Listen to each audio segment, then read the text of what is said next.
Praise the Lord. நம்ம இன்னைக்கு பார்க்க போகிற வசனம் என்னென்னா எரேமியா 31:4. மறுபடியும் உன்னை கட்டுவிப்பேன், நீ கட்டப்படுவாய்.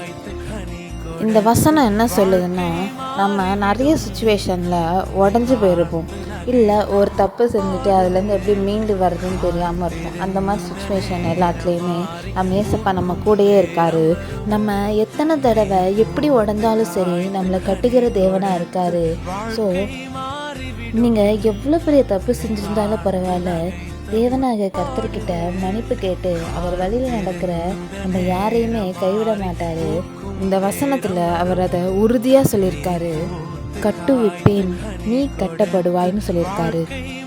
ஸோ தேவ பிள்ளைகளை நம்ம எத்தனை தடவை உடந்தாலும் கட்டுவிக்க நம் தேவன் நம்மோடு இருக்கிறாரு. ஸோ ஸ்ட்ராங்காக எத்தனாலும் செய்யுங்க, நம்மளை கட்டுவிக்க நம் தேவன் இருக்காரு. Have a wonderful day.